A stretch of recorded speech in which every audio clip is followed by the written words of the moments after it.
Welcome to Rough Cuts. Tonight we'll have a winter wrap-up of news, Oscar roundtable and debate, and our review of Les Miserables. All right, Mr. DeMille, I'm ready for my close-up. You're watching Rough Cuts.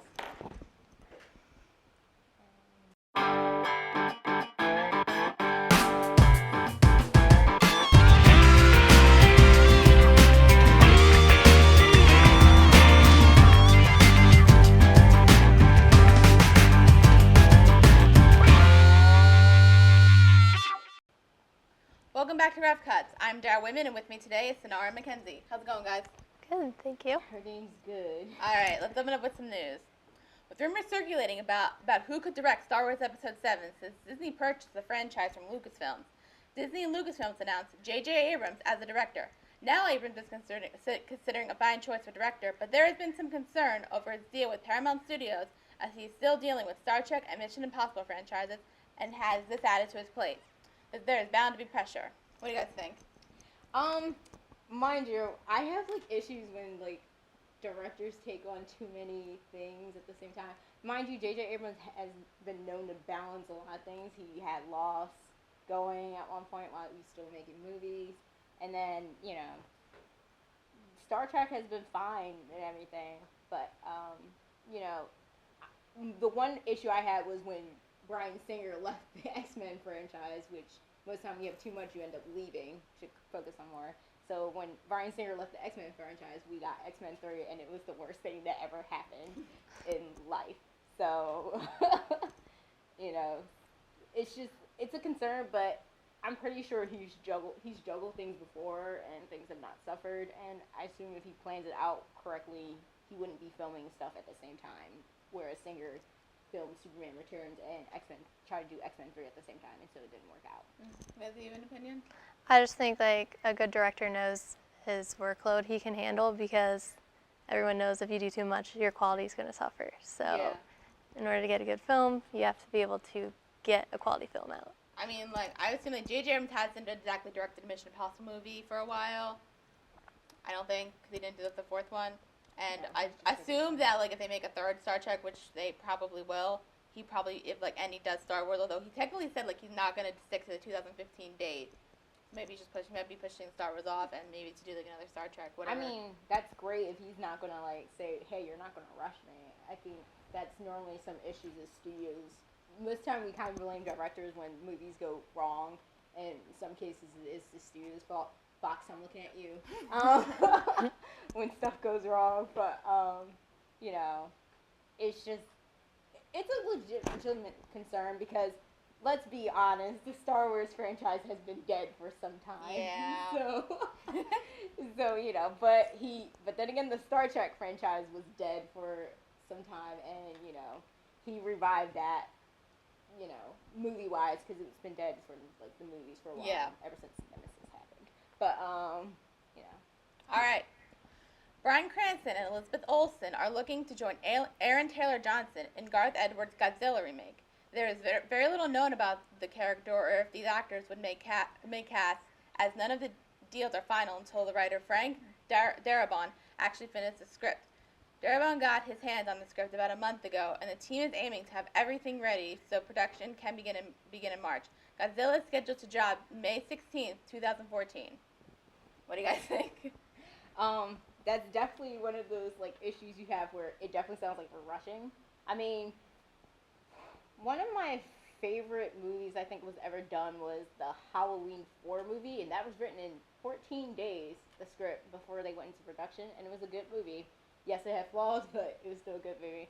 But most writers can't write like that, so he just got his hand on a script. And last time we had a Godzilla remake, Matthew Broderick was in it, who I adore, just not in that movie. And it was just horrible. It made no sense, and I'm personally not a fan of Godzilla because I just think it's stupid. But it's hard to do it without looking like a CGI mess. But Yeah, I didn't hear anything about this production in particular, but Godzilla is just kind of like King Kong. I feel like the new production is gonna just try to outdo the last one, so it could really go either way. I mean, I've never seen a Godzilla movie. I just assume it's a giant dinosaur that just crushes everything or whatever he is. I don't really know. Yeah. So like personally, I don't really care that much. Like unless like people like say, let's go see this movie, I'm not gonna go see it. But I don't like no what they're saying. They're not gonna get this done by 2014, maybe 2015, because that like they've Yeah. got like a year or a little more than a year, but they're not gonna do it. I'm really surprised that Bryan Cranston wants to do this type Bryan of Cranston wants to do anything. He was in the remake of Total Recall. He'll pretty much do anything. Yeah, but I don't know what to do. It's because like since he has Breaking Bad under his like belt, he's just like, yeah, I can just do anything. I mean, he can because But- he's got Breaking Bad. Mind you, we wouldn't think about Bryan Cranston this way if we were talking about like 10 years ago when he was still known as the dad from Malcolm in the Middle. But yeah, it's just interesting that he keeps doing different movies, and it's just like I mean, I don't know. I was just shocked because he just did Argo. Maybe that's why I was like, Yeah. oh, he's like stepped up to Argo, so he doesn't need to do these type of movies. But I could be wrong. okay. The Girl in Girl Meets World has officially been cast. 11-year-old Rowan Blanchard has been cast as Riley Matthews, daughter of Corey and Topanga from the original series. Boy Meets World creator Michael Jacobs said this about the young Disney star. As soon as Rowan walked into the room, I was reminded of why Ben Savage was loved as Corey Matthews. Rowan is real and accessible, and I am hopeful this girl is about to meet a world that will love growing up with her as well. Girl Meets World is picked up and is expected to air on the Disney Channel in 2013 or 2014 season. What do you guys think? I'm so excited. I'm excited too. Yeah. Do you know how much I love that show? I mean, it's my favorite show, like, ever. So. I love that show so much. It takes place in Philly, where I'm from. So even though none of those places, the whole set looks nothing like anything in The actual Philadelphia. schools. Yeah. Oh, wow. But it was a great alternative to Philadelphia because I kind of hate that city. But I just love it. But I'm still a little sad that we haven't heard about any other original characters returning because we do know Ben Savage and Danielle Fisher are coming back. I would but- kind of assume, like other characters, I assume they wouldn't, like, come back, like, as, like, main characters, and maybe, like, recurring. Well, I didn't expect them to come back as main characters because it is Girl Meets World, and quite frankly, whenever you have stuff about like adults, like 10, 20 years later, no one cares. Yeah. But it's just, you know, I was hoping. I know they like cast her friend, I think, but it's like I was a little sad, you know, it wasn't like Sean's daughter or anything. But then I kind of realized, like time-wise, that wouldn't make sense. But then again, one of the great thing about Boy Meets World was time was like never. Their continuity was like the worst. Yeah. But they would come back in like jokes in a way. But so I was just a little bummed because I was just like, oh, she could have like it would have been like nice if Sean and Corey's children were like best friends, and you know. Mm-hmm. Is it gonna be like, oh, like in the show, is it gonna say like it's Corey's daughter? Yeah. Or Yeah. okay, I've So, just like, I thought- think that from what I know, the plot is, like, I think it's going to be basically like Boy Meets World, but with Corey Topanga's daughter and Corey. like a generation later. Pretty much. Yeah. That's what it Corey's is. Yeah. the new Mr. Feeney apparently, Hooray! and I don't know. I forgot what was Topanga's career like. I think she was going to be I a don't even lawyer because, like, they moved to New York. Oh, okay. I think she's going to be a lawyer, so maybe, hopefully she's still a lawyer. I guess we'll find out We and will. see how it goes. So excited. I will watch the Disney Channel again. I haven't watched since Lizzie McGuire went off the air. Yeah, nobody has. Anyway, with Saturday Night Live airing way past bedtime for most of Justin Bieber's fans, the NBC late night sketch show did not get a boost from the young pop star sin as host and musical guest last night. SNL averaged 4.9 to 12 in the Meteor Marks household, down 4% from the show's host by Adam Levine. In 25 markets with local people, Meteor's last night, Saturday Night Live drew in 2.7, share in adults 18 to 49, and also down 4%. Now be mindful, the winter storm Nemo did slam the nor'easter this past weekend.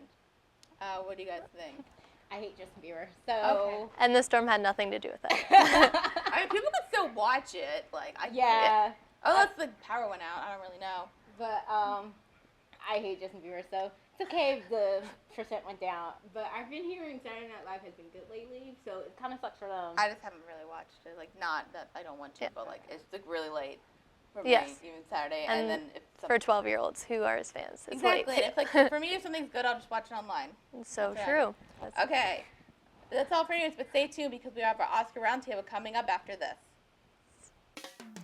Beat and Pottery Works in downtown Lancaster is your creativity destination. Something new awaits you with every visit. Sit down and let your imagination decorate your own piece of pottery. Visitors can select from over 250 plus combinations of pottery and paints. If you're looking for a quick gift, String your own necklace for that personal flair, or design a bracelet or pair of earrings at the Beading Studio. The Beadworks and Pottery Works in Lancaster. Creativity for everyone, activities for all ages. Well, here at MUTV, no matter how long you've been here or how good you are, we all go through slumps, and that's why we hired an anchor coach. The State Department of Health announced Friday that it will conduct statewide clinics from November 20th to 22nd to administer new H1N1 vaccines to individuals recommended in target groups that have not... AB! What are you doing? This is my house! This is my studio! When you cough, you piss me off! Don't do that! You know better! Good job, Gilgore.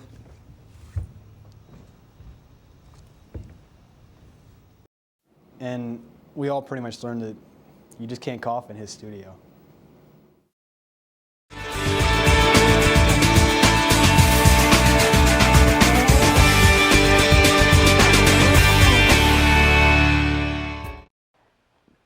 Welcome back to Rough Cuts. We are going to dish in on the upcoming Oscars, discussing the nominees and some snubs. First up, Best Picture nominee. All right. Best Pictures, we got Amour, Argo, Beasts of the Southern Wild, Django Unchained, Les Miserables, Life of Pi, Lincoln, Silver Linings Playbook, and Zero Dark 30. What do you guys... So many. Right? Yeah. Why is there 9 nominees? There's like, I can already like say who's not winning. Like, I think we can all say who- winning. I don't care what anyone says. I think we can all say, like, we know who's not going to win, but... Like, well, no, it's like some of these you can tell are just not Best Picture nominees, though. I think what probably bothered me the most is, like, Amour is nominated for Best Picture when, like, you know it's going to win for Best Foreign Film. Like, they do that, so it's like, okay, there's that obvious, but... Like, they don't have to win this one, they'll win a different one. Exactly, It's not like when they important. did it with animated movies. Yeah, I also agree. I don't like when there's like already a best form of that category and then you put it in Best Picture. Like that makes Yeah. no sense to me. But I guess if I was gonna have to pick which one, it's a tie between Argo and Zero Dark 30 for me. Cause while I love Silver Linings Playbook, it's not. I know it won't win anything. 'cause No, I mean, I it's love it. like- I think it might win a couple things. It will win a couple of things. It could win in the acting category. But All right, well, we'll get Yeah. to that. just not. And maybe Beast of the Southern Wild actually has a chance to win. I've been hearing good things about this. I've only seen Les Miserables, Lincoln, and Silver Linings Playbook, and Zero Dark 30. I haven't seen. So I saw 4 out of the, Yeah. out of the 9. Which mean- I don't like the 9 because normally that means music selection gets cut down. That's like my favorite part. Okay. So. All right. I mean, I've seen Argo, Django, Les Mis, Lincoln, Silver Linings, and Lincoln.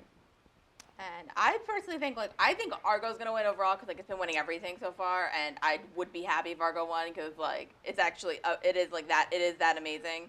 It's been winning a lot. Yeah. And And then Ben Affleck would have another Oscar, so I'd be okay with that. there you go. So- Yeah. I heard like the big one I heard before was like Lincoln, but then like it wasn't winning everything. Yeah, I don't think it would win Best Picture, personally. No. Yeah, I think Lincoln had more of a hype before it came out, and Which is, then which is it sad just 'cause, went like downhill. yeah, a little 'cause, bit. like I don't really think it's that great of a movie, in my opinion. Yeah. I liked it. I mean, it still has its issues, but it still has the, it still kind of, sensationalized Lincoln a little bit, but whatever. It is what it is. Okay. So for Best Actor, this one's probably gonna be obvious. We got Bradley Cooper for Silver Linings Playbook, Daniel Day-Lewis for Lincoln, Hugh Jackman for Les Miserables, Joaquin Phoenix for The Master, and Denzel Washington for Flight. Okay, I really can't hate on this category, but I am going to throw this out there. I'm angry, okay? Joseph Gordon-Levitt should have gotten nominated for Looper. I don't care what anyone says. Looper didn't get I don't think Looper got nominated for anything. No, but he should have gotten nominated for Looper.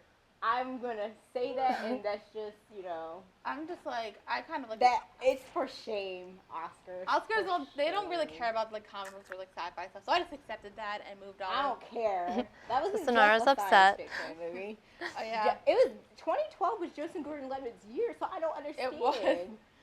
So, He wasn't in. Well, actually, I was gonna say he wasn't in any Oscar-bait movies. He was in Lincoln, but like he wasn't gonna get nominated for that. Yeah. well, no. But I think Of the nominated actors, what do you think? Daniel Day-Lewis is the obvious win, but then Hugh Jackman could obviously upset him because Academy seems to do like musicals. they do, They do? but He's been winning. But then Bradley Cooper could be an upset, but I don't think he's gonna do it. But I mean, Denzel was given a pity nomination. he's won an Oscar. He has 2. So Yeah, so he's fine. But Daniel Day-Lewis also. Yeah, has 1. I mean, I love. Joaquin Phoenix should get it. I think Joaquin Phoenix should get it for the simple fact he was not nominated for Walk the Line. Yes, he was. Was he? He was nominated. He didn't win. He just didn't win, so he should get it. I was just shocked. All right. So, yeah. Mackenzie, do you have an opinion on like? Well, I didn't see all these movies, but I did see Hugh Jackman in Les Mis, and I liked the opening scene with him when he had was being Yeah. a slave, basically. He did really well singing and just overall in his acting performance. So that scene alone, I would vote for him, but I really can't say other than that. But in general, I know that they're all really good actors. Yeah, they're all great actors. I personally think that it's gonna go to Daniel Day-Lewis, who I thought was amazing in Lincoln. But yeah. Okay, Best Actress. We got Jessica Chastain for Zero Dark 30, Jennifer Lawrence for Silver Linings Playbook, Emmanuel Riva for Amour, Quvenzhané Wallis for Beasts of the Southern Wild, and Naomi Watts for The Impossible. Because okay. I've seen. Oh, I actually have seen The Impossible. Lie. I recently saw it. Okay. I'm not gonna tell you how, but I recently saw it. But Naomi Watts, was really great in that, but I don't think she's gonna win. Well, I think it's just like they needed a spot. Jennifer Lawrence actually could win with an upset. Cause I think it's between her and Jessica Chastain, honestly. Yeah. or Emmanuel Riva. 'Cause She I'm- won the BAFTA. She did win the BAFTA, but So like it could be one of those moments Which, where like Marion Cotillard won and no one knew who she was. I don't. She won for a foreign film. Yeah, So, but I'm kind of. I'm just saying it could be one of those. People moments win out of the where- blue more often than we realize. This is true. So, From what I've heard about, But Jessica Lawrence could have this could be her Julia Roberts moment where it's like a little, it's not really indie, but it's not really mainstream. It's just like a movie. It's there. And Yeah. It's not it's like a dramedy, so she could win for that. So, but I definitely. I'm pulling for the Wallace girl. Because I just want history to be made, and then she'll be the youngest, and then it'll be another black chick wins for, All best, right. lead, yeah. for best lead. So that's probably not going to happen. Well, I mean, Because they're like, oh, she has her entire life to get it. she But does. still. She's 9. But she can get out of the way. She, She's well, just that's, a win, But win right now, and it'll be Anne fine. Hathaway got it out of the way. that's true. Okay, best director we Best got director. Michael Haneke for Amour, Ang Lee for Life of Pi, David O. Russell for Silver Linings Playbook, Steven Spielberg for Lincoln, and Ben Zeitlin for Beasts of the Southern Wild. I really don't know who's gonna win this one. I don't care. I don't know either. I really don't care. I'm just mad. This became a pointless category when Ben Affleck was not. Yeah, that was my stuff. Like, why didn't you not nominate Ben Affleck? Because the Academy hates Ben Affleck. No. That's probably true. But Had Matt Damon's name been on there, he probably would have got a nomination. But yeah, but I don't know, because he got nominated in every other awards ceremony. He's won so for every other awards that's why if he ceremony. wins Best Yeah. Picture, his acceptance speech when he wins Best Picture should be "Screw you, Academy." That Probably. should be the entire thing. Alright. Someday. Okay, Best Supporting Actor: Alan Arkin for Argo, Robert De Niro for Silver Linings Playbook, Philip Seymour Hoffman for The Master, Tommy Lee Jones for Lincoln, and Christoph Waltz for Django Unchained. A tie between Robert De Niro and Tommy Lee Jones. I love Robert De Niro in general. So, It So was throw good. that out there. I think it's gonna go to Christoph Waltz, who was really good. Although Leonardo DiCaprio was better, he should have been nominated. Those are my 2 complaints: Ben Affleck and Leo DiCaprio. Why were you not nominated? yeah, because I would argue Christoph Waltz should have been a lead actor because he was the lead actor of that film. Yeah. No matter what nobody says. Yeah. Jamie Foxx didn't become lead actor until the last 45 minutes. Okay. But whatever. Okay. It is what it is. Okay. This one's probably going to be obvious. Best Supporting Actors: Amy Adams for The Master, Sally Field for Lincoln, Anne Hathaway for Les Miserables, Helen Hunt for The Session, and Jackie Weaver for Silver Linings Playbook. While it should be obvious it's Anne Hathaway, I don't think it is. No, I feel like there's an upset about to happen. I think everyone thinks Anne Hathaway will Because win. he's going to win, and Academy's like, we're not going to give it to her. Because believe it or not, the Academy's all about politics, believe it or not. She was They barely are, in but, that like, movie. Usually with supporting actresses, That actually doesn't really matter. I know. usually I'm just with saying. supporting an actor and actress, I've noticed this. If they win, if they win most of the awards, not really for lead, but for definitely for supporting. If they win most of the awards, they're gonna get the Oscar. That's just that I've noticed that in the This last is true. few years. However, I noticed when Natalie Portman cleaned up a lot for Closer, like for the best supporting actress category and lost to who did she lose to? I think she lost to Renee Zellweger I don't know. at the Academy. She was like cleaning up, and then like they thought it was her, and then she lost. And it's just one of those things where it's like, it's sort of like with the best supporting actor. I felt so bad when Leo didn't get on the list because it's just like, what? He did so well. He did so well, and I just felt so bad. I for think him. the only person that like could not, like, if she didn't win, the only person who would win, in my opinion, would be Sally Field. Yeah, that's what I mean by upset. Sally Field may win through upset. Or even I overnight, kind of preferred if Anne Hathaway won because like she I never really do want. she Anne never Hathaway to won win. an Oscar. Sally Field has 2 Oscars, and I'm like, give it to somebody who hasn't gotten an Oscar yet. That's all Yeah, my I think it opinion. will avoid a crying moment if it goes to Anne This is Hathaway. true. Like, okay. Okay, we'll be right back. All right, who's been making a mess of the studio again? Eating chips and pretzels and leaving cups and everything?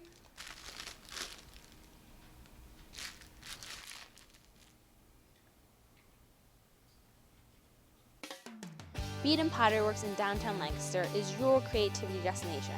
Something new awaits you with every visit. Sit down and let your imagination decorate your own piece of pottery. Visitors can select from over 250 plus combinations of pottery and paints. If you're looking for a quick gift, string your own necklace for that personal flair or design a bracelet or a pair of earrings at the beading studio. The Beadworks and Pottery Works in Lancaster. Creativity for everyone, activities for all ages. 91.7 FM WIXQ, Millersville's #1 music source. The university's student-run radio station. Tune in daily to hear a variety of music beyond the top 40s. Want to be a DJ? All majors are welcome. Email operationsmanager@wixq.com for more information.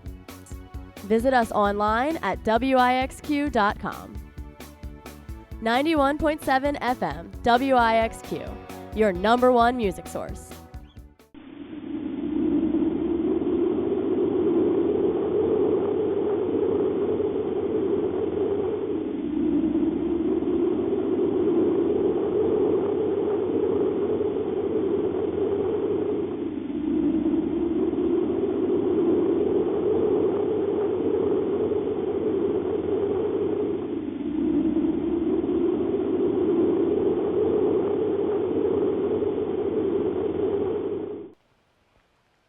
Welcome back to Rough Cuts. With our remaining time, let's talk about our review of Tom Hooper's Les Miserables. So, what's our like basic opinion of the movie? Dislike. Okay. Dislike. And I think I'm probably on the other spectrum of I love this movie. Okay. Okay, yeah, I love / hate it. There you go. So all different opinions. Differing opinions. Yeah. Okay. Okay, what's like Number 1. I understand it's a musical, but musicals do not need to be 100% singing all the time. Like in general, like no. And when I went to see it, I was under the impression that it was going to be like it was emotional parts, and it was like really raw parts as well. But this woman at my work was saying she cried for 2 hours. It was so good. So I was going into it like, oh, this is going to be really good. And then I was just like, no, like, I'm not impressed. Anyone? Like, you didn't like some of it. Okay, what I didn't like, Do you see what I'm saying? Anyone? Yeah. Okay. Russell Crowe can, you know, Well, Russell Crowe's is a different part. could jump off a He's cliff.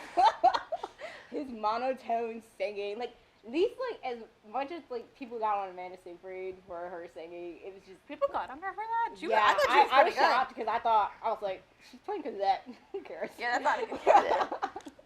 I don't really expect that much dynamic No. singing. I mean, I have other issues with the whole Cosette versus Eponine thing because I really don't get, you know, whenever they make, I don't get why Eponine's always more prettier than Cosette because the only reason why Marius would go for her, spoiler, people. I thought we were doing that. Yeah, it's spoilers.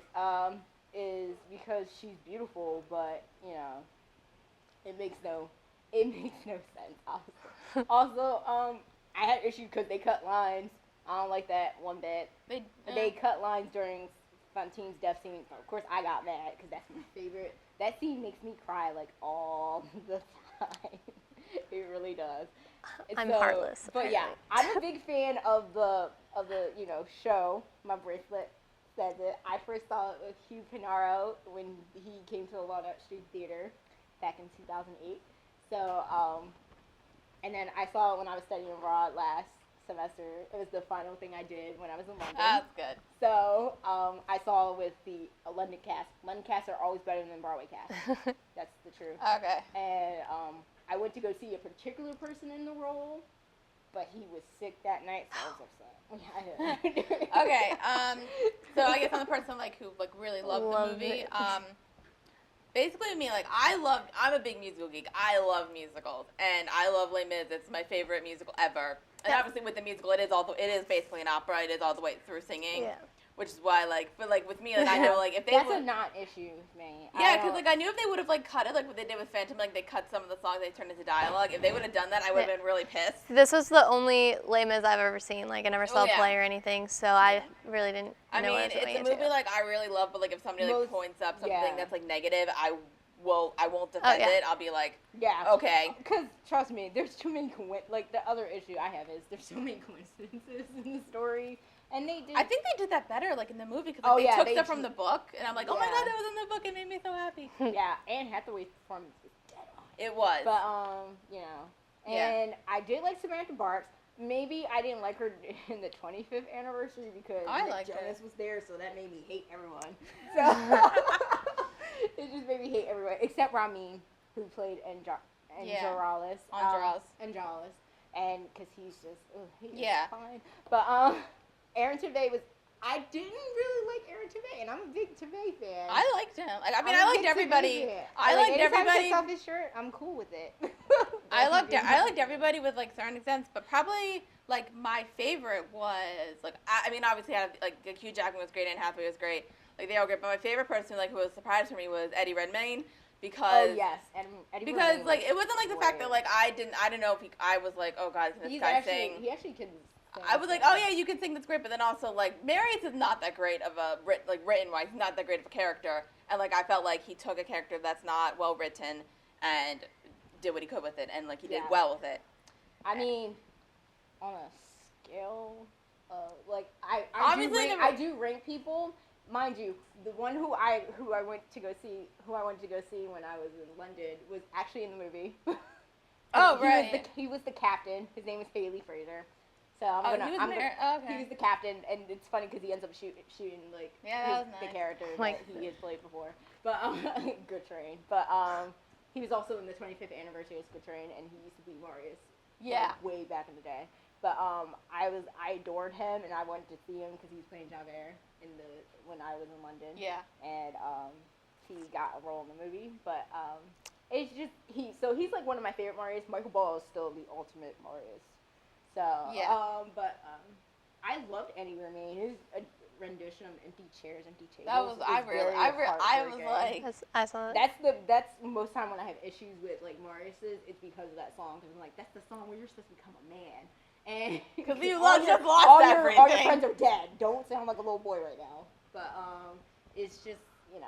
I Yeah. also like the ending. Kudos to Annie Coleman Wilkinson to the end there. spoiler alert. The original Valjean. Yeah, made I into thought the that was movie. I thought that was really Also, interesting. the original Ebony was a prostitute. Yeah. But like I do have negative stuff about it. Like honestly, like I thought the pacing in like the first like part of the movie was really well done in my opinion. And then once they got to the barricade, it kind of slowed down a little bit for me. And I'm like, I think And- isn't that an issue to musical? not really, not for me. That's And fine. then Russell Crowe, who I don't think is a bad singer. I just don't think I didn't like I heard him. He's a good singer. I don't think he's great with this kind of music. And then also, I don't think his acting was that great. But It's that's just, me. it made me have a newfound appreciation for what Gerard Butler did in Phantom of the Opera. Anyway. Because do you have any other final words? I just thought the boy was cute. Like all of them? Eddie Redmayne, yes. He I was didn't know. cute. He was. He's- I was he's- pleasant I surprised. loved you since Pillars of the Earth, so. I just wanted Yay. to throw that out there. I didn't hate the whole thing. So, Well, yeah. I'm a fan of the A-. actors. A minus. Got it. I probably just go like A, and then you would go with the. I'm just not gonna answer that. Okay. So God. it wasn't an F or a D. It was a. I don't C know. minus? I don't know. C minus, Okay. definitely. Yes. All that's right. fine. That's all for today. Remember, this is an open show, so if you love movies or have an opinion, disagree with us, or would like to be on the show, give us a shout out or look for us on Facebook under Rough Cuts. That's all the time we have for today. Here's Johnny. We'll see you next time on Rough Cuts.